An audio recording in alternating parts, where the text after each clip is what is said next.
Lu ngejual diri lu, tapi jangan begging. Mental yang siap adalah dana yang siap. Iya sih. Ketika dana gua nggak siap, mental gua nggak bakalan siap. Jadi kalau lu mikirin tentang grammar, lu nggak bakalan bisa ngomong. Belajar bahasa Inggris 3 hari, was-was. Gue bilang, ya iya kok was-was doang gue bisa. Jadi emang mental itu harus disiapin. Karena kalau misalnya lu nggak siap mental, itu jatuhnya lu bakal minta pulang sih.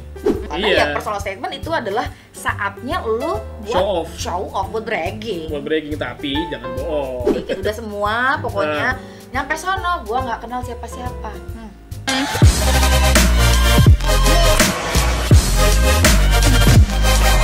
Selamat datang di Kapok. Harus ada biar belajar. Kemarin kita udah ngomongin apa orang. yang ngomongin tukang stroberi di Australia. Sama ini apa namanya? Apa yang bisa membangkitkan gairah kita untuk bisa kuliah di luar negeri. Gue udah kaget.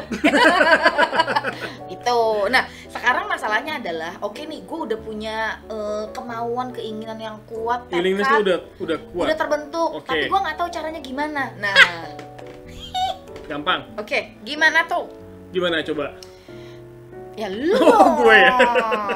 Kalau gue mikir lu. Kan gue playing victim aja di sini. Lu jangan gitu dong, beban gue. Iya. Jadi gini, kalau di apa namanya? Saat lu mau persiapan ke luar negeri, itu yang lu harus apa namanya? Persiapin itu adalah skill bahasa Inggris itu dulu. Oke, bahasa. Jadi ini secara general ya. Secara general. Jadi karena ya seperti yang kemarin kita bahas kan, kalau di apa namanya? Di luar negeri itu kan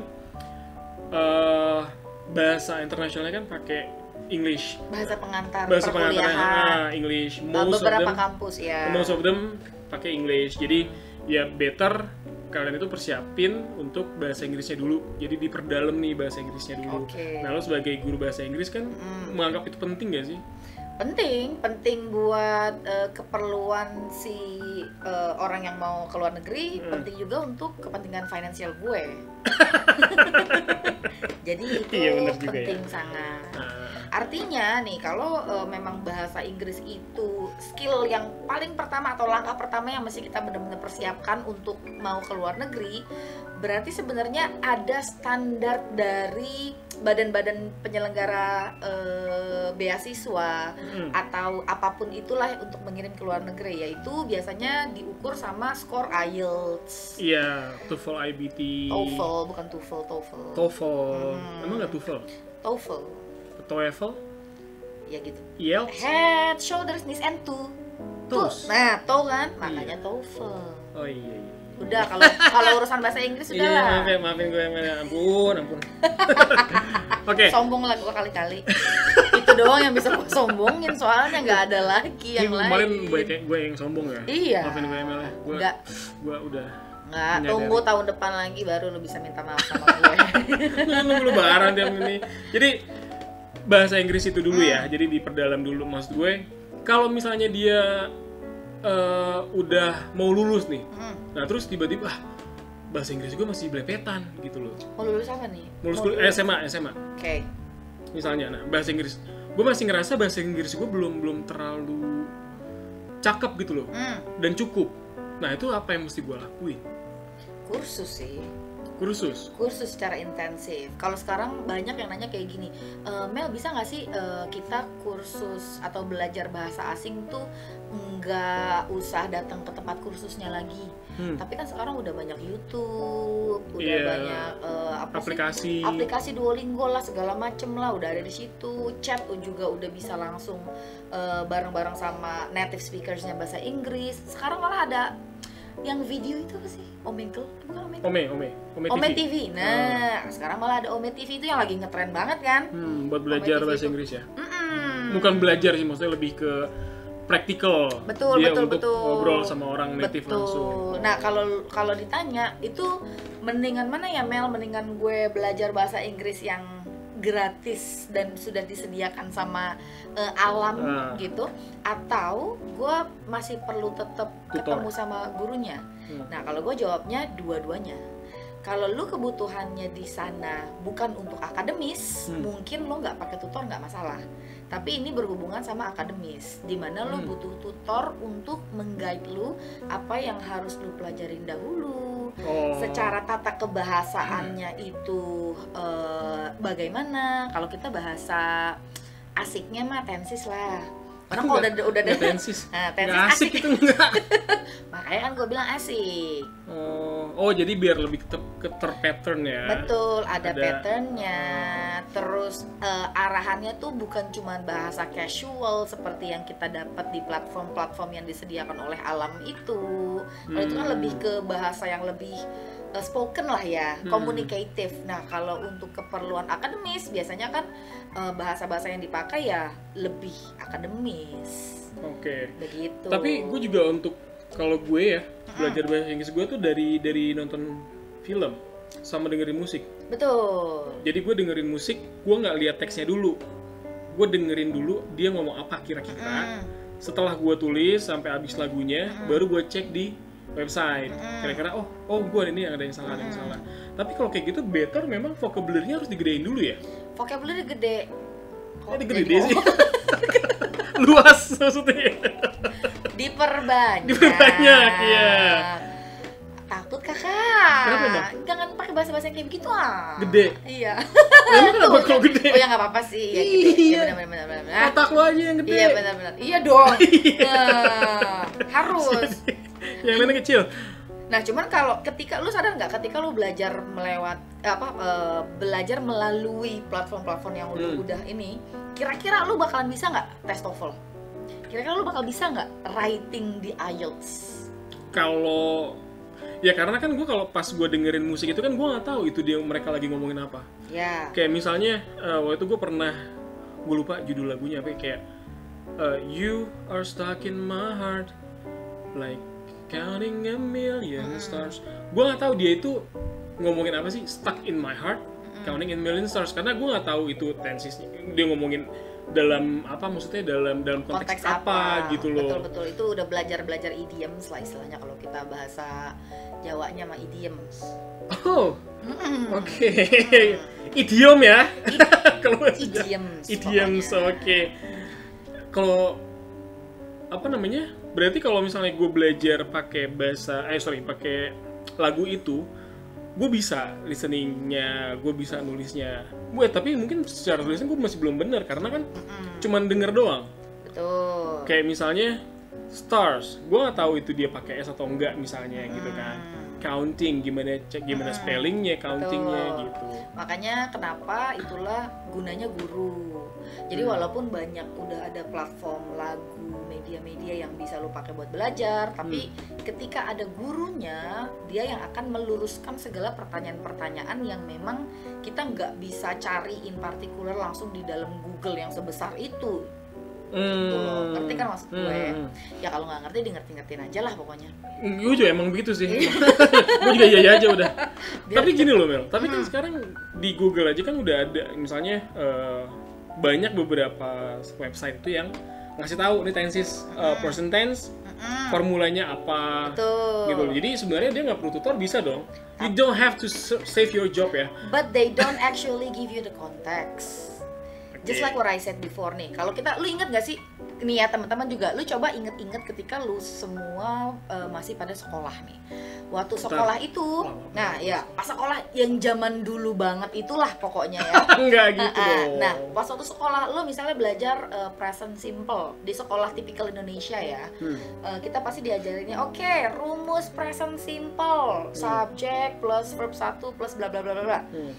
Contoh yang paling sering dipakai sama guru adalah I go to school every day. Tapi di dunia nyata, lu pernah nggak ngebayangin kapan lu bakalan pakai kalimat I go to school every day? Apakah ketika lu lagi bangun tidur gitu, I go to school every day gitu.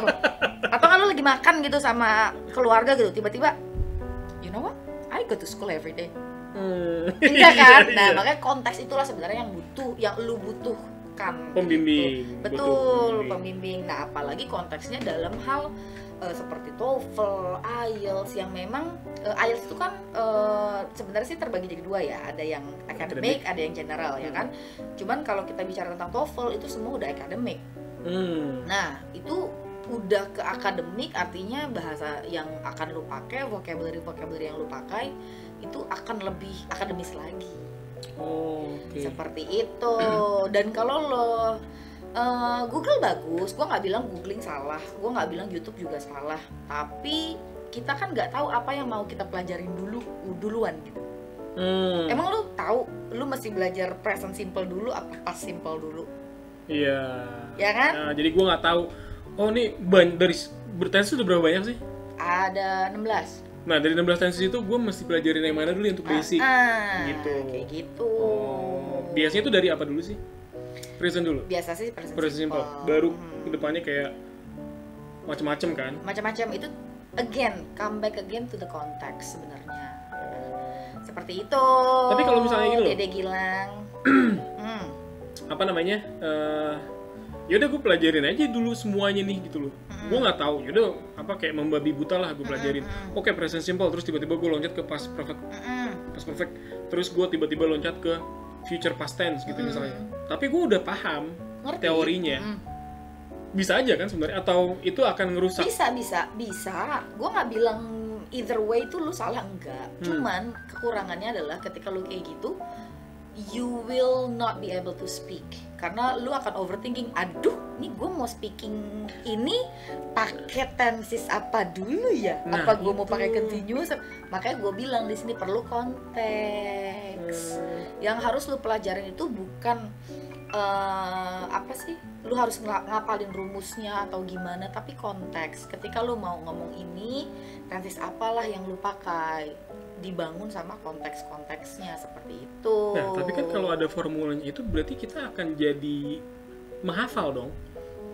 Lu tahu nggak sih sebenarnya grammar itu diciptakan untuk para pembelajar bahasa sebagai salah satu shortcut. Sebenarnya tujuannya shortcut, tapi kita tuh terlalu overthinking sehingga menjadikan shortcut itu sebagai nightmare.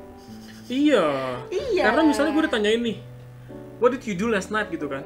Nah, gue misalnya gue mau makan gitu ya. Kalau misalnya gue dalam speaking ya, kalau misalnya gue bilang I eat pizza last night, gue bilang gitu. I don't care. Native juga nggak care ya? They don't care.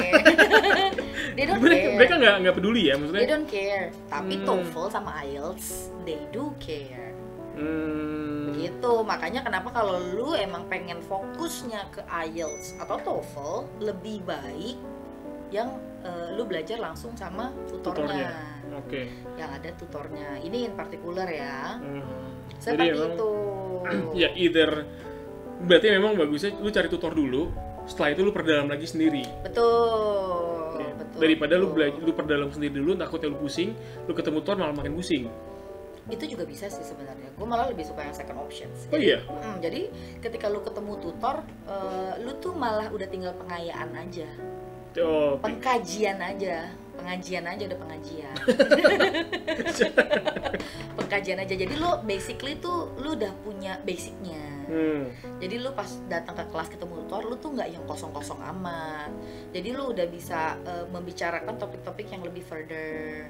Jadi lu udah tahu, misalnya Mr. Gilang, gue udah belajar sendiri nih tentang present simple, gue udah tahu rumusnya segala macam. Nah, sama tutornya itu lu udah tinggal ngebangun konteksnya aja. Kayak gitu. Tapi dalam bahasa Inggris nih Mel, yang harus pertama kali lu bangun itu apa dulu sih? Vocabulary pasti. Sekarang vocabulary. Gini lah, bener lah. Kosakata ya. Sekarang gini deh, gak usah dalam bahasa Inggris. Misalnya lu mau belajar bahasa Jepang, lu nggak tahu bahasa Jepang sama sekali. Yang bakalan lu mau cari tahu itu apa? Pasti gerakan ya. Kalau ini gue masih yang penting gue makan.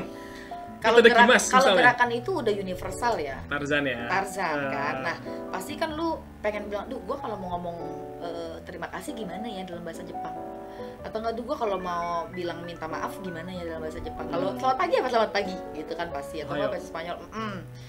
Nah, itu kan berarti lu harus bisa ngumpulin sebanyak-banyaknya vocabulary.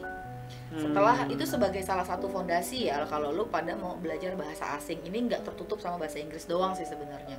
Oh, Jadi semua bahasa asing itu pasti begitu. Yang diperkuat itu udah pasti vocabulary-nya dulu. Vocabulary ini udah termasuk spellingnya gimana. Karena kalau kita punya keperluan untuk menulis berarti kita perlu tahu spellingnya. Terus sama pronunciation-nya juga gimana, cara ucapnya gimana. Nggak mungkin dong lo bilang uncle jadi uncle ya kan. Choir jadi coir. Choir jadi coir misalnya ya kan, nggak mungkin dong. Isle. Aldog. Isle. Island. Chelsea. Nah itu kan. Setelah lo dapat vocabulary-nya, lo udah ngerasa oke, vocabulary gue udah cukup nih, kayaknya nih gue udah banyak nih, kayaknya menurut gue vocabulary gue. Nah, lo akan merambah ke satu sistem atau aturan di mana lo bisa menyusun vocabulary itu menjadi suatu kalimat yang baik dan benar sehingga orang yang ngedengerin lo ngomong pakai bahasa tersebut ngerti. Itu gunanya grammar. Verb itu di grammar atau di vocab? Verb itu ada di vocab. Oh iya. Verb itu di vocab, tapi verb 1 bentuk-bentuknya verb 2, verb 3 itu baru di grammar. Oh. Nah, jadi lu jangan salah persepsi. Ini buat temen-temen juga nih ya, karena banyak yang salah persepsi kalau udah grammar pasti ngomonginnya tenses nih. Padahal sebenarnya esensinya grammar itu cuman supaya gimana caranya lo nyusun vocabulary yang udah lo punya menjadi suatu kalimat yang baik dan benar sehingga kalau lo ngomong pakai kalimat itu orang ngerti. Itu doang sebenarnya esensinya grammar. Tapi disempurnakan lagi dengan tenses itu untuk menunjukkan waktu. Cuma nunjukin waktu doang. Lu kalau dengerin lagu, lu suka describe kan? Dia punya lagu namanya If You See Kay, You Tell Her that you love her. You don't know that song? Itu Kay, dia, my daughter Kay. Iya, I know. Tapi ini If You See Kay kan bisa lain lagi. Iya, boleh. Oke, jadi di situ malahan liriknya She Don't Care Anymore. Salah dong. Harusnya apa? Widih. Jago banget. Harusnya kan She Are Not. She doesn't. Harusnya she doesn't. She are no. Harusnya she doesn't care. Oh. Tapi ya, maksudnya sekelas native aja yang udah sehari-hari ngomong pakai bahasa kayak begitu aja, dia masih nulis lirik yang kayak gitu. Artinya they don't care. As long as everybody can understand what I say. Iya ya. Iya. Tapi jadi, itu nggak ada masalah sama. Nggak ada untuk spoken, remember untuk spoken language. Kalau untuk TOEFL, IELTS itu harus benar-benar perfect. Okay. Jadi kalau Seperti misalnya dia bilang, "Boleh script nggak lulus IELTS-nya ya?" Ya, lulus lah. Gila lo, band mereka IELTS cuma sampai 9 lah. Band mereka 13 kayaknya, apa 14. Tapi kan IELTS buat ESL kan, buat English as Second Language kan. Tapi kita masih EFL di Indonesia. Foreign language. Masih foreign language kita. Lu kan udah ESL. Enggak. Kalau di sini teacher as EFL teacher, tapi pelatihan gua adalah pelatihan untuk ESL. yang udah pada ESL. Oh, jadi tingkatannya itu foreign language. Bukan tingkatan apa itu? Foreign itu rendah, enggak ada tingkatan gitu. Berbagai negara ya beda. Jadi kalau ESL itu negara-negara yang dulunya historinya tuh dijajah sama orang-orang dengan kebangsaan Inggris atau apapun yang berbahasa pakai bahasa Inggris. Tapi tidak merdekanya tuh yang diberikan lah, jadi masih under country tersebut, kayak misalnya Malaysia atau India. Nah mereka itu second language-nya itu diwajibkan harus bahasa Inggris. Kalau kita kan nggak ada. Kita nggak disuruh belajar bahasa Portugis kan, nggak disuruh belajar bahasa Jepang kan, karena kita independent by ourselves. Seperti itu. Gila hari ini gue penuh dengan knowledge bang. Gue ngerasa pinter nih hari ini nih. Gue yang ngerasa bingung. Itu yang kemarin gue rasain.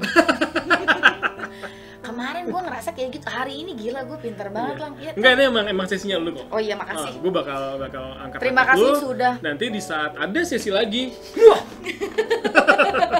Enggak. Oke, jadi itu ya. Jadi stepnya untuk dalam bahasa Inggris jadi memang dari vocab dulu, terus lu belajar grammar terus setelah itu baru ngikut semua yang lain. Betul.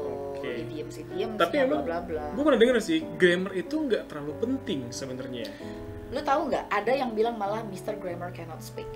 Kalau ketika Mr. lu Grammar tuh apa? Mr. Grammar cannot speak. Jadi kalau lu mikirin tentang grammar, lu Oh. gak bakalan bisa ngomong. Oh itu inian, coy. apa kayak sebutan Kayak Mr. ada yang Grammar, bilang, Mr. Grammar. cannot speak. Oh grammar, lu bisa nulis, lu Lu tahu bisa, ilmunya, lu tahu tahu teorinya, ilmunya. tapi pas lu ngomong, lu nggak bisa. Karena lu mikirin tuh, gue mau ngomong ini tuh pakai apa ya? Pakai continuous, apa pakai perfect, apa pakai apa? Nah, ya? terus ntar Gitu. giliran verb 3, verb 3-nya gua apa ya? Gitu.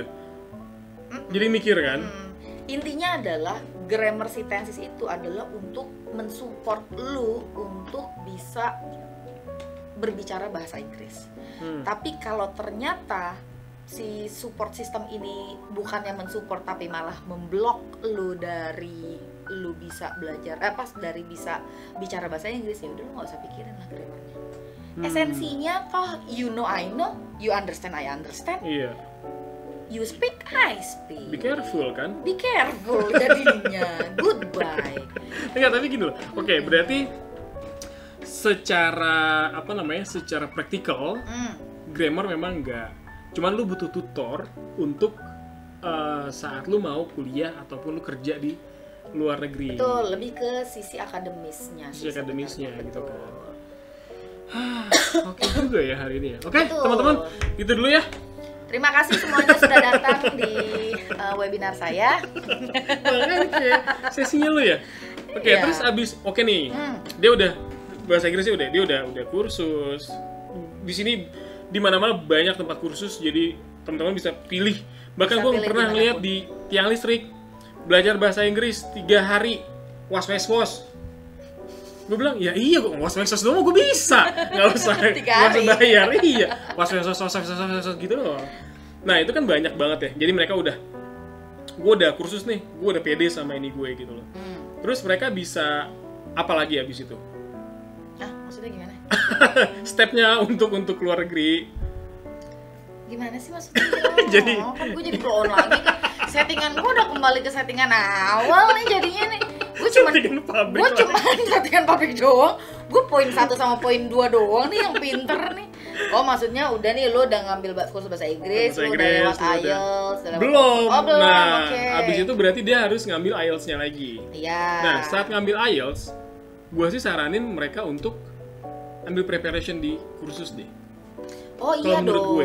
dong, iya dong. Kenapa begitu? Karena TOEFL, IELTS itu ada tricks and tipsnya yang hanya bisa dibaca dan analisa sama pengajar-pengajar bahasa Inggris. Kalau pakai buku doang kan banyak sekarang buku IELTS, pinter IELTS, pinter TOEFL, Tuh. apalah gitu kan. Itu bisa nggak mereka dari buku doang? Ya bisa-bisa aja sih sebenarnya sih, cuman kurang. Balik lagi ya, kalau Iya. nggak ada tutor yang ngebimbing. Betul. Gue sih nggak mau yang ngejual kursus bahasa Inggris, atau gue nggak mau ngejual diri gue banget ya. You need the book.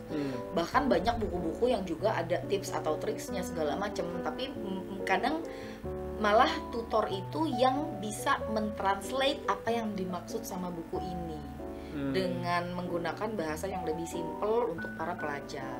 Jadi tugas kita tuh sebenarnya bukan yang ngajarin lu dari nol banget, tapi kita transfer knowledge lah. Apakah knowledge yang lu dapat dari buku ini itu udah bisa lu terima 100%, atau kalau lu ada yang belum ngerti lu bisa tanyakan sama kita. Kebanyakan juga tutor bahasa Inggris yang berhubungan sama IELTS, TOEFL itu kita malah ngajarnya lebih kepada study case, contoh-contoh soal misalnya. Jadi kita cara ngerjain soal ini gimana, triknya kayak gitu, triksnya gimana, tipsnya kayak apa, terus kita bisa kupas juga dengan konteksnya. Itu dari kacamata guru ya, kita kan juga ada ilmunya seperti itu. Oke. Jadi emang buku itu kan soalnya kayak one way learning ya. Tuh. Lu cuman baca doang, oh ya udah begini, tapi lu nggak tahu nih maksudnya gimana ya. Itu yang akan dibantu oleh tutornya itu kan. Betul. Nah, terus terutama sama IELTS. IELTS kan ada sesi untuk speakingnya. Ada yang akan nanyain lo, ya kan? Kalau lu latihan sendiri, siapa yang jadi yang nanyain ya kan? Maksudnya lu bisa role play dong sama guru lo gitu. Jadi ketika misalnya lu pas lagi speaking yang lu jawab ini guru lu bisa koreksi. Ini harusnya lu ngomong kayak begini, something like that. Tapi kalau misalnya lu dari buku, dia cuma nyaranin kalau ditanya begini, lu jawabnya begini. Tapi pas lu praktekin, mana mungkin lu ngapalin apa yang disuruh. Dan dia juga nggak bisa koreksi lu bener apa enggak kan? Betul. Dan better sama native atau ya local teacher juga bisa. Nah, ini kembali lagi nih. Banyak banget anggapan orang-orang Indonesia atau around the world yang bukan berbahasa native bahasa Inggris, yang beranggapan kalau semua native pasti bisa ngajar bahasa Inggris. Oh, bukan, maksud gue untuk speakingnya. Kalau speakingnya, speaking. Nah speakingnya ini speaking apa dulu? IELTS apa speaking apa nih? IELTS, TOEFL. IELTS itu berarti harus native yang tahu standar. Tapi apakah lokal bisa? Bisa. Asal yang tahu standarnya. Oh, bisa, Standar tapi lu harus penilaian. ada. Betul. Standar penilaiannya. Jadi kalau dalam IELTS speaking test itu kan ada standar-standarnya nih, vocabulary, pronunciation-nya, terus vocabulary range yang lu pakai itu udah ada di band berapa gitu. Itu ada ilmunya, cuy. Jadi makanya. Jadi that's why kalau misalnya lu mau preparation course untuk IELTS atau TOEFL, itu mereka ada standarnya dulu ya untuk lu bisa masuk ke preparation course itu kan. Betul. Biasanya kalau udah intermediate ke atas. B1. Oh, at least B1. Ya teman-teman, kalau belum tahu B1, B2 itu apa, jadi kalau di standardized English itu ada CEFR, namanya CEFR itu adalah Common European Frame Rate. European. Iya, European. Gue ngomong cepet banget ya? Emang kayak native kan gue kalau ngomong. Native India. Jadi European Framework India. Common European Frame Rate. Oke. Ya, jadi CEFR namanya. Jadi itu ada dari A1 sampai itu yang paling basic. Iya, sampai basic. Bahkan ada yang A0 ya. Nah, itu gue belum pernah denger sih. Emang ada ya? Gue taunya A1 doang. Mulai dari A1. A1 kurban. A1 kurban. A1 Maria. Oke, jadi dari A1, A2, B1, B2, C1, C2. Atas lagi ada nggak? Setahu gue sih nggak ada. Itu udah native ya? Iya, setahu C2 gue itu ya. udah setara native. Kalau untuk yang non-native speakers, seperti itu. Gue pernah tes, gue C1 loh. Oh iya? 1000 lagi. Yang lemon apa yang jeruk? Apel. Oh ya, yang apel lagi ya. Oke, dan kalau di US yang gue tahu itu mereka selain terima IELTS atau TOEFL, itu mereka kasih opsi lain, Mel. Dia ada Duolingo. Oh iya, Duolingo iya. test. Zaman sekarang ya. Sekarang tuh udah ada Duolingo test. Terus juga kalau tapi saya nggak berlaku di UK. UK mereka biasanya pakainya yang PTE, Pearson of English. Test English. Iya, PTE lah pokoknya. Pearson, dia Pearson. Gitu. Jadi teman-teman kalau misalnya wah kayak IELTS susah, TOEFL susah. Tapi sebenarnya itu standard kan. Jadi mau apapun, teman-teman mau ambil TOEFL IBT, kayak mau ambil IELTS atau Duolingo atau apa, nah itu memang tetap sama. Bobotnya mereka harus ngikutin standarnya dari si kampus tersebut kan. Jadi nggak bisa sembarang, kayaknya gampangan Duolingo nih gitu misalnya. Tetap aja kalau Duolingo-nya nggak nyampe standarnya mereka nggak akan diterima juga. Kan? Jadi tergantung kampus lagi gitu ya. Oke, itu untuk yang nah, kalau untuk S2, biasanya tuh mereka ada lagi tambahan untuk GMAT atau GRE.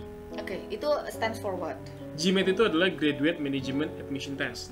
Itu biasanya untuk manajemen yang jurusan MBA. Oh, ini udah lebih mengerucut ya, spesifik ya. Spesifik. Okay. Jadi biasanya kalau orang-orang yang butuh mau ke jurusan MBA atau manajemen atau bisnis, itu biasanya dari kampusnya akan meminta untuk tes GMAT.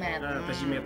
Tapi biasanya juga kalau misalnya kampus-kampus yang top uni yang rankingnya tinggi, itu mereka butuh GMAT. Tapi ada beberapa kampus MBA-nya itu tidak butuh GMAT. Oke, jadi tapi sebenarnya ini adalah tes bahasa Inggris juga, tapi dengan menggunakan terminologi untuk manajemen seperti itu. Manajemen, dan dia juga, jadi kalau di GMAT itu dia ada tes verbal, ada tes kuantitatif, sama math.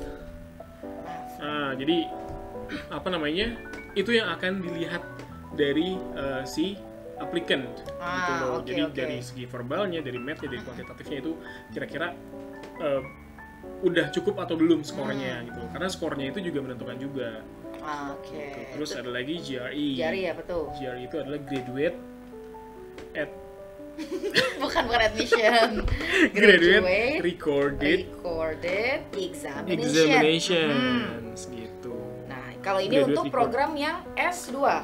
Sama, ini GMAT sama GRE itu biasa buat S2. Jadi S1 tuh mereka nggak butuh GMAT atau GRE. Okay. Jadi graduate record examinations itu examinations itu susah, capek banget. Examination itu adalah butuh biasanya buat apa sih gue, engineering. I gitu. see. Itu biasa mereka butuh itu. Tapi memang sekarang ini kampus-kampus itu mereka don't care lu punyanya apa. Lu punyanya GMAT atau GRE itu both accepted. Sama kayak sekarang. Dulu itu TOEFL IELTS itu dibagi, Mel. IELTS itu biasanya buat kampus-kampus UK, Commonwealth itu mereka biasanya pakai IELTS. Tapi kalau US, Canada mereka biasa pakai TOEFL. TOEFL. Terus? Duh, bisa yang bahasa Indonesia aja sih TOEFL tuh. Oke ya, gitu ya. IELTS atau TOEFL. Gitu. Nah sekarang tapi mereka udah accepted both gitu loh. Jadi lu punya IELTS, ya udah kita ada standard IELTS itu 7.0. Nah kalau lu pakai TOEFL IBT itu harus 100. Nah, begitupun GRE-nya misalnya minimum. Tapi kalau GRE mereka rata-rata nggak mencantumkan minimum skornya. Tapi mereka akan lihat dari banyak aspek gitu loh. Jadi nggak cuma GMAT lu, GMAT-nya misalnya let's say 4,5 itu masih kurang sebenarnya, tapi masih bisa dibantu sama essay lu gitu. Jadi masih bisa banyak aspek lah. Jadi dan mereka juga state biasa di kampusnya itu GMAT lu tinggi tidak menjamin lu akan langsung accepted di kampus ini. Gitu. Jadi ROE itu tidak dijamin dengan GMAT atau GRE yang tinggi, tapi memang ada itu bahkan lebih bagus dan lebih tinggi lebih bagus. Jadi akan meningkatkan bobotnya aja sih. Gitu. Terus juga ada SAT. Kalau untuk tadi kan GMAT GRE itu untuk S2. Untuk S1 itu biasanya mereka pakai SAT untuk top uni. Tapi ada info lagi baru. Sekarang ini mereka tidak mewajibkan untuk anak-anak pakai SAT. SAT stands for Scholastic Aptitude Test gitu. Itu juga ada skornya, tapi sekarang tidak diwajibkan, tidak menjadi syarat utama. Tapi kalau misalnya ada, itu akan lebih menambah bagus, bobot aplikasinya gitu. Nah, tadi udah tuh dalam bahasa Inggris, lu ambil Profession IELTS, terus GMAT GRE atau SAT. Nah, yang keempat ya, 1, 2, 3, 4 ya. Itu adalah mempelajari bahasa tempat dulu, selain bahasa Inggris. Kalau misalnya just in case kalau misalnya lu nggak kuliah dengan negara dengan English spoken country, gitu. Misalnya lu mau ke Jerman, ya lu pelajari bahasa Jermannya ini. Jadi untuk kepentingan lebih socialize, untuk how to survive. How to survive. Jadi kalau misalnya memang nanti lu di sana bisa kerja, misal part time, kan part time di sana kan nggak harus langsung lu jadi di kantoran kan.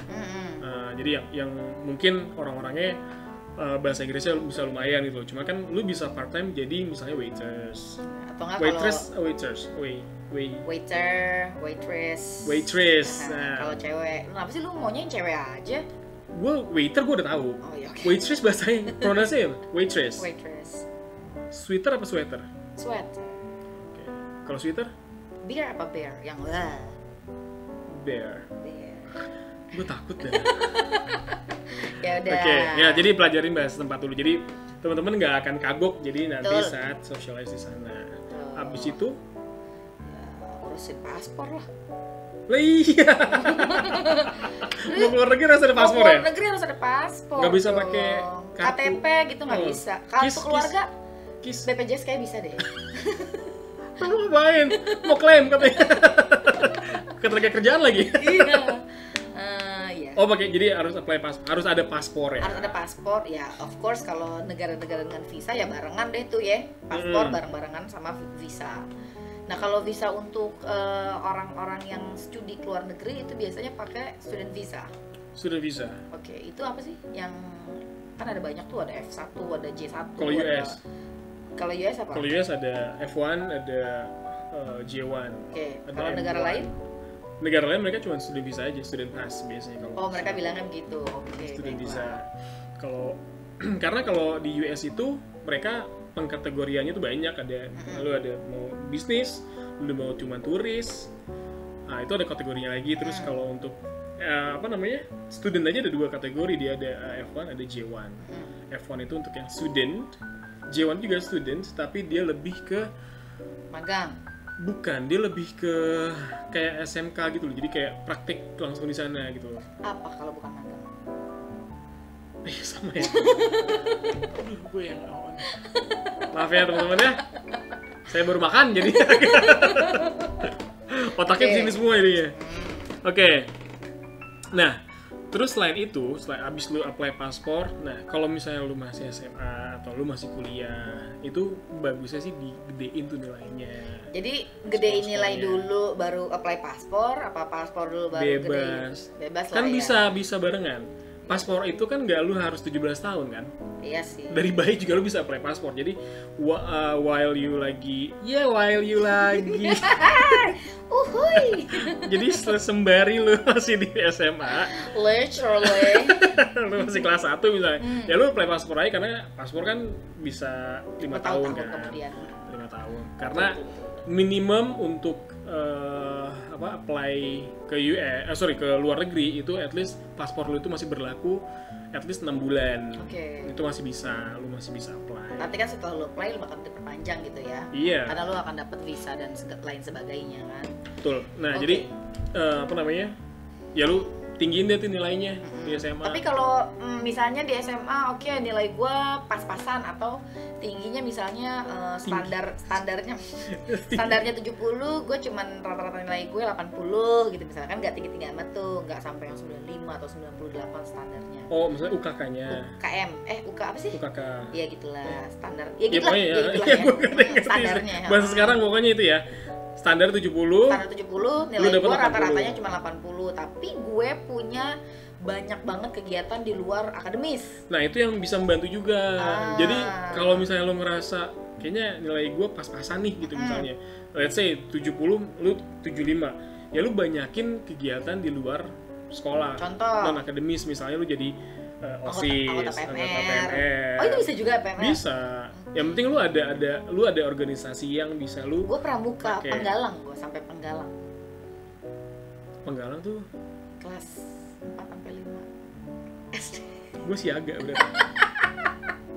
Oke, jadi kita tahu lah ya. Ya, jadi non akademis lu harus dikencangin juga maksudnya lu aktif lah di luar sekolah, di luar akademis gitu.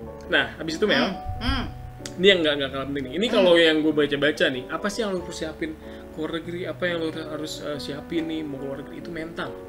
Oh iya betul. Kita pernah bahas kan kemarin tuh apa yang apa yang kayak homesick gitu kan, takutnya homesick, terus harus belajar tiap hari. Nah, lu kalau mental lu nggak kuat, itu bakal drop shy. Betul. Drop shy. Ya nggak sih? Aduh, gue baru nyambung lagi ya. Gue baru pengen pakai bahasa pintar, bisa burn out kalau kata anak zaman sekarang. Aduh gila, gue belajar banyak banget sampai burn out gitu. Burn out tuh bukannya kalau ngegas ban sampai habis gitu burn out kan? Emang iya? Iya, nggak tahu. Ya pokoknya gitu lah. Aduh salah gue. Burn out tuh kecapean ya? Iya. Nah, maksudnya dia overwhelmed lah. tiring. Iyalah. Kenapa lu mikir? Lu jangan bikin malu gue dong. Langsung iya gitu. Iya. Iya kan? Iya, betul. Oke. Jadi emang mental itu harus disiapin. Betul. Karena kalau misalnya lu nggak siap mental, itu jatuhnya lu bakal minta pulang sih. Karena lu nggak kuat. Gue nggak kuat di sini. Karena ya pertama kan perbedaan budaya di sana juga beda. Budaya, iklim, bahasa. Terus lu nggak bisa minta garam kayak neng jam garam dulu neng. ntar mau balikin neng. Iya ya. Nggak bisa. Kan bisa minta beras letter. Letter aja deh bentar malam. Indomie nih, Indomie enak banget ini. Nggak bisa kayak gitu. Jadi lu mesti bener-bener mental lah ya kuat. Ngomong-ngomong Indomie, Kenapa lu jadi ngomongin itu? Ini mental lu. berarti selain mental, karena apa ya? Karena buat gue mental yang siap adalah dana yang siap. Iya sih. Ketika dana gue nggak siap, mental gue nggak bakalan siap. Emang Apakah? Ya iyalah, emang lu mau? Lu nggak bawa duit, nggak bawa apa-apa, lu terus lu keluar negeri. Oh emang lu niatnya mau begging sih ya? Jadi beggar di sana.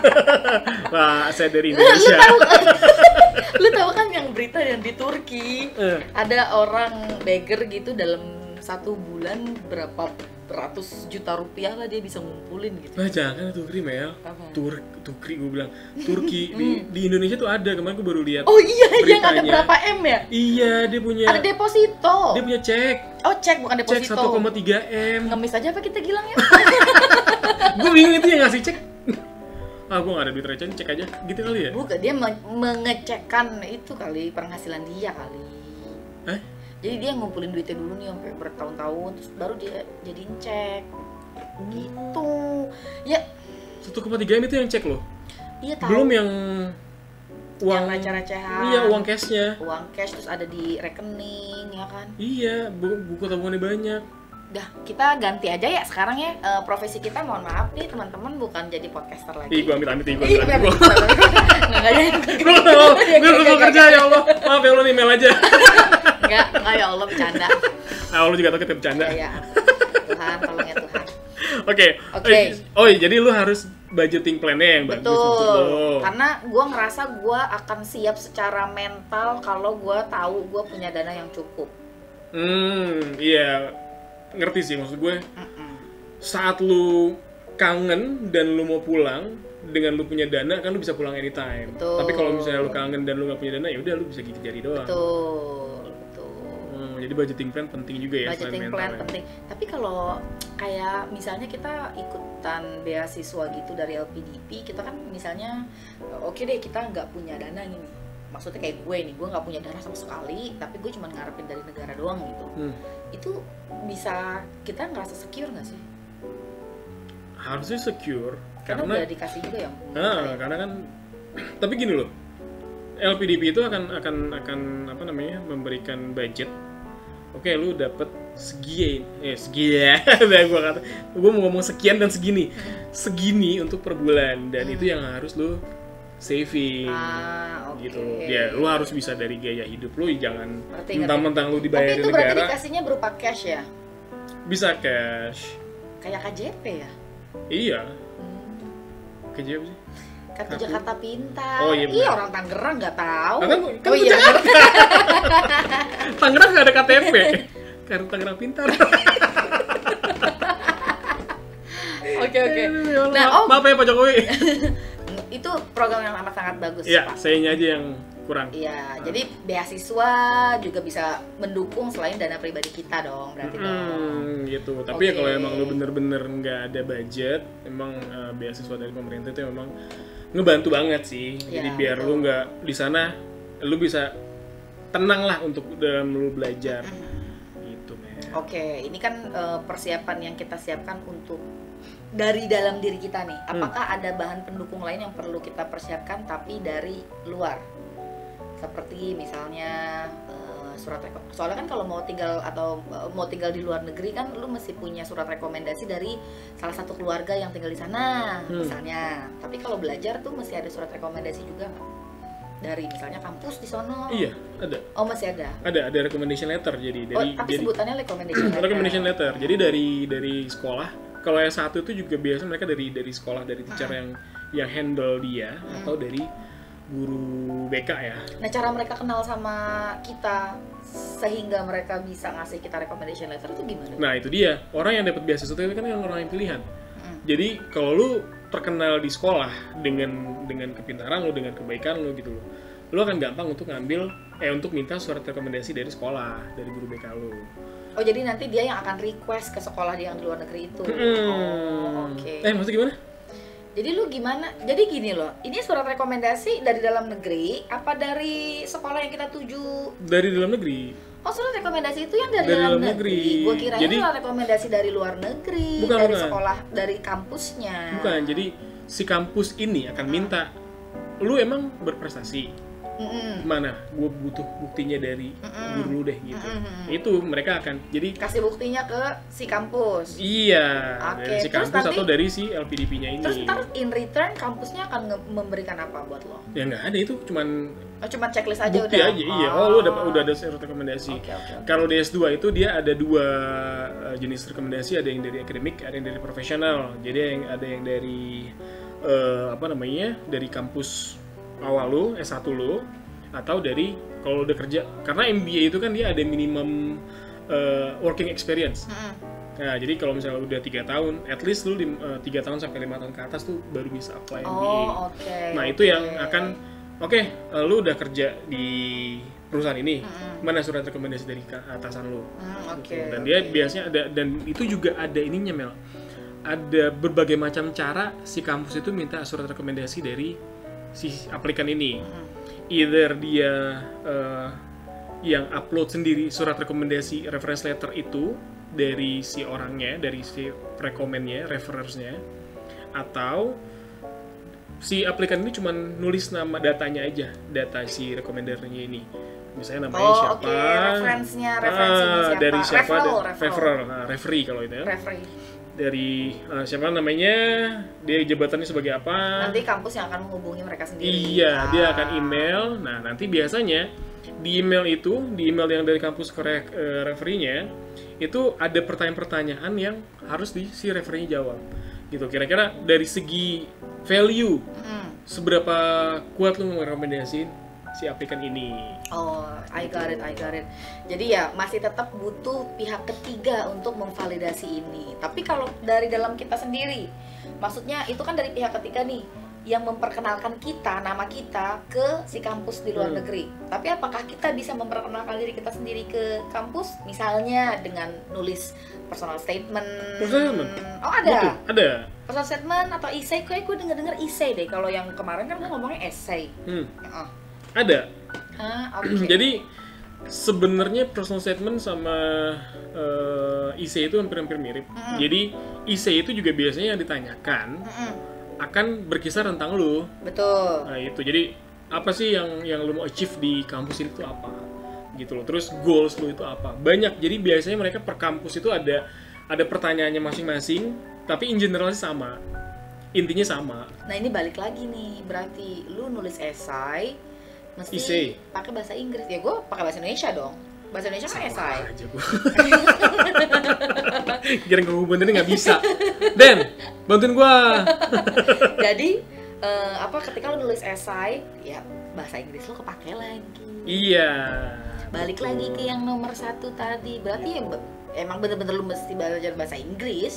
Karena keperluannya tuh banyak banget di situ. Banyak. Dan itu pun jadi salah satu bobot si kampus untuk menerima lu gitu loh. Jadi kalau personal statement lu, misalnya IELTS lu pas-pasan, terus GPA lu di S1 pas-pasan, atau skor lu di SMA pas-pasan, personal statement lu menarik dan itu menjual banget, nah itu yang akan dilihat, dikonsider juga sama kampus. Berarti ini kita mesti mengenyampingkan culture kita sebagai orang timur ya, yang dimana tuh orangnya legowo, tidak mau menunjukkan kelebihan-kelebihan kita, rendah hati, down to earth, ya kan? Itu kita harus mengenyampingkan itu, karena ya personal statement itu adalah saatnya lu buat show off, buat bragging, tapi jangan bohong. Ya. Satu itu, jadi jangan, oh iya gue bangun perusahaan Pertamina itu gue loh yang bikin gitu misalnya, gitu kan, atau misalnya Pertamina itu idenya dari gue loh gitu, itu jangan. Kalau bukan lu, kalau emang itu lu ya udah nggak apa-apa, gue nggak akan menghalangi, nggak sih gue jadi gagap gini, gitu loh. Nah terus dalam personal statement itu juga lu ngejual diri lu, tapi jangan begging. Gitu loh. Okay. Jadi jangan. Jadi semacam tarik ulur ya Pak. Iya, jadi ini gue. Ini kualitas yang gue punya. Ini kualitas yang gue punya, dan gue akan di kampus ini gue akan fit dengan kualitas yang gue punya. Gue bisa join di kampus lu dengan nilai yang baik gitu loh. Iya. Gue akan bisa beradaptasi dengan baik. Iya. Tapi jangan begging, masukin gue dong. Ya, atau enggak lu jangan bilang begini, pokoknya kualitas gue baik, gue sebenarnya sih gue tuh bisa aja Milih kampus diterima di kampus lain yang lebih prestigious gitu kan. Ya, Gue sebenarnya udah dapet dari kampus lain sih, cuma gue milih ke lu aja gitu. Iya. Enggak gitu. Katanya udah sono lu kampus lain, bodo amat. Banyak yang mau apply ke gue. Nah, ya udah tuh. Misalnya kalau udah accepted nih. Karena letter of apa sih tadi, personal statement atau essay lu tuh bagus, atau requirement yang lain bagus, kalau udah di accept sama kampus lu udah bergembira ria, abis itu nggak harus ini loh, lu nggak boleh bergembira ria gitu, karena kan lu tadi kan harus lu riset beasiswa dulu. Lu udah dapat belum beasiswanya? Kalau lu secara funding belum cuman kampus doang yang nerima gue. Oke, ini lu udah diterima. Oke, secara akademis, secara admission. Kalau di itu kampus udah nerima gue, berarti mereka akan ngasih gue apa? Letter of acceptance gitu. Letter of acceptance. Okay. Nah, di situ nanti selain itu juga nanti lu ada kewajiban-kewajiban yang lain yang lu harus penuhi. Seperti paymentnya, lu harus ada, lu udah terima nih, lu harus bayar $10,000, misalnya deadline-nya tanggal segini. Kalau misalnya lu lewat dari deadline, lu akan kita anggap withdraw your application gitu. Jadi lu nggak jadi, lu tarik application lu. Nah, si $10,000 ini bisa lu pakai uang pribadi atau lewat beasiswa. Iya, seperti gitu itu. loh. Jadi kalau misalnya pun kita mau lewat beasiswa, kita mesti pastikan dulu beasiswanya dulu nih kita dapat, baru kita apply for campus gitu. Bisa, karena LPDP itu juga bisa lu sebelum dulu dapat LOA lu bisa apply, atau lu setelah dapat LOA lu bisa apply. Gitu. Jadi kalau nanti kita akan bahas prosesnya LPDP gimana, tapi memang bisa ada dua itu. Lu either lu dapat LOA dulu atau lu apply dulu LPDP-nya baru lu dapat LOA dari kampus. Nah, tapi di US saat lu apply dan lu accepted, lu kan ada harus bikin visa kan. Nah, itu butuh namanya I-20 Mel. I-20 dari kampus untuk sebagai lu surat pengantar mereka. Surat pengantar mereka kalau lu itu memang mau belajar di kampus mereka di US. Nah, untuk apply I-20 itu lu butuh kasih bank statement atau bukti financial yang bagus. Nah kalau gue ternyata dari LPDP gimana tuh? Lu tinggal kasih surat LPDP-nya.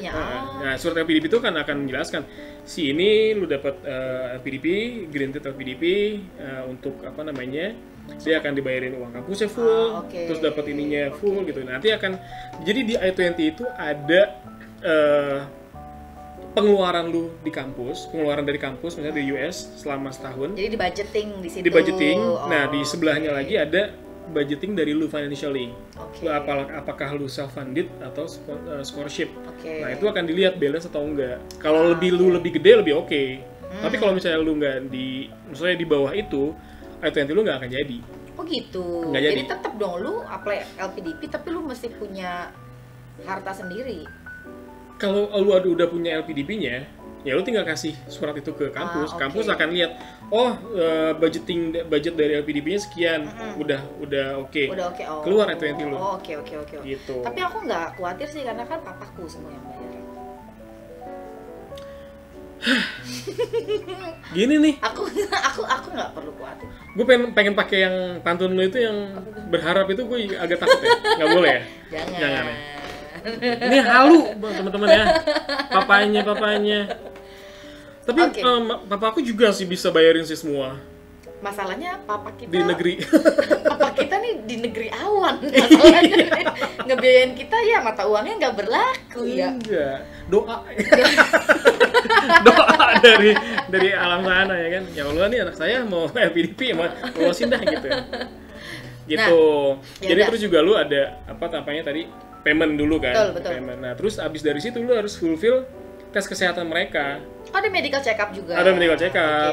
Vaksinasi lu apa aja yang udah lu lakuin, karena kan siapa tahu ada yang beda. Kalau emang ada yang beda ya lu harus vaksin di sini. Kayak di sini kan kita meningitis ada nggak sih? Ada kita. Waktu kecil? Nggak ada. Iya. Kan kita kan cuma wajib 5 doang. Posyandu, Bos. Posyandu. Anak posyandu yang digunting kan? Iya. Multivitamin itu makan iya. gitu, ditetesin, manis nih, nambah nggak boleh. Emang manis? Manis. Kok gue enggak ya? Ya, lu mah posyandunya nggak keren. Generik kali ya? Emang ngaruh? Enggak. Terus yang ditimbangnya lu pakai timbangan sapi bukan? Timbangan sapi juga, sapi yang terus pulangnya lu dapat biskuit bayi yang bulat yang kalau digigit hancur di dalam. Milna. Iya bener, Milna. Ya Allah. Jadi anak kecil lagi yuk. Enggak, gue gak suka rasanya. Gue bisa abis posyandu gue makan steak. Steak PS kan maksudnya. Steak. Steak biliar. Lu badar banget lu dibilangin gitu. Oke. Nah itu terus juga ada asuransi juga. Jadi saat kesana lu harus provide ke kampusnya itu kalau lu emang sudah di cover sama asuransi. Oke. Jadi jangan sampai lu kesana lu nggak ada yang nanggung untuk asuransi lu. Oke. Berarti di dalam surat si LPDP itu udah ada juga dana mencakup biaya hidup, biaya kampus yang akan ditanggung sama tuition LPDP, fee, tuition fee, akomodasi, terus uang saku, jajan, uang tiket, nggak masuk situ. Pesawat. Tapi masuk tiket pesawat segala macam. Oh, artinya ya lu mesti ada riset juga dong mengenai itu semua dong. Mesti nyiapin riset juga, gue mau tinggal di mana atau emang itu udah disediain sama si LPDP ini? Iya. Oh, itu udah disiapin biasanya. Gitu. Jadi mereka akan provide accommodation-nya juga. Ini kalau yang beasiswa, tapi kalau dengan dana papa berarti ya bebas lah mau di mana juga. Papaku harus tahu aku tinggal di mana. Pesawatnya mau naik pesawat yang teman-teman aku orang seperti apa. Papa tuh harus tahu kayak gitu. Papa harus pergaulan tahu. aku tuh kayak gimana? Apakah aku sholat 5 waktu? Iya, mengaji setiap hari? Iya, itu cuma Senin sampai Jumat sholat 5 waktu sama mengaji setiap hari. Terus Sabtu Minggu ya aku udah ke pub lagi. Astagfirullah. Tapi papa aku nggak tahu sih kalau itu. Nggak apa-apa lah. Gitu. Jadi ya memang lu harus riset dulu sih beasiswa yang lu mauin tuh, karena kan beasiswa itu kan ada beberapa macam ya. Di Indonesia tuh ada LPDP bisa, lu mau ke Fulbright bisa. Jadi lu inilah yang sesuai kapasitas lu lah. Oke. Siap. Nah, udah accepted. Udah nih, misalnya nih udah beres, beasiswa udah cair, LOA udah ada, pokoknya udah tinggal berangkat, tiket pesawat udah dipegang, paspor, visa. Oke, I can make it. Akomodasi, I can make it. Udah semua, pokoknya nyampe sono, gua nggak kenal siapa-siapa. Makanya jadi sebelum berangkat itu lu sebenarnya lu harus pelajarin budayanya dulu. Pertama itu biar lu gak culture shock, sama lu hubungin PPI di sana. Apa tuh PPI? Partai Perlindungan bukan. Persatuan Pelajar Indonesia. Oh, ada. Di semua negara tuh pasti ada. Dari Kedubes RI ada. Oh, gitu. Bahkan kalau kita kan bukan kerjasama, kita kan dari Kaplan ya, produk kita kan dari Kaplan US kan. Nah, Kaplan di Singapura itu kita ada namanya ya PPI lah ya. Bukan, Pelikan namanya. Pelikan. Apa tuh? Pelajar Indonesia at Kaplan. Nah, itu ada. Jadi kalau misalnya teman-teman di sana, pokoknya komunitas pelajar Indonesia yang ada di negara itu masuk. Tapi itu juga bisa bantu sih supaya kita bisa sama-sama sharing. Iya, biasanya mereka ada grupnya. Jadi mungkin kayak grup Facebook atau grup WhatsApp. Jadi kalau misalnya lu butuh, gue mau accommodation yang cewek semua dong, atau gue mau accommodation yang bebas dong gitu. Di mana sih ada rekomendasi nggak gitu loh. Terus kalau misalnya mau hangout di sini di mana sih gitu, itu bisa juga. Oh, di sini aja nih kita ngaji biasanya di masjid ini gitu. Oke. Atau misalnya ada sekolah minggu di gereja ini gitu, ada pastoral gitu kan, itu juga bisa juga. Tapi nih ya, maaf nih Mas Gilang, aku ini kan dari tadi kan kita ngomongin yang LPDP nih. Iya. Kalau selama ya? Enggak. Aku pertanyaanku cukup brief aja kok sebenarnya. Jadi kalau misalnya aku nggak perlu lah itu yang namanya beasiswa atau LPDP gitu ya. Cuman papaku sih selalu tanya, ini uangnya mau dipakai untuk aku kuliah di mana kayak gitu. Sebenarnya kuliah di luar negeri tuh kalau pakai uang pribadi tuh mahal nggak sih? Lah, nanti ada pembahasannya. Jadi kuliah di luar negeri pakai dana pribadi itu memungkinkan dan mahal banget nggak sih? Nanti di next episode kita akan bahas kira-kira seberapa mahal sih kuliah di luar negeri. Seberapa murah juga sih sebenarnya. Terus juga kira-kira apa yang bisa membantu kita untuk survive di sana. Oke, tungguin podcast kita selanjutnya di Kapok harus ada biar belajar. See you on next episode. Bye bye.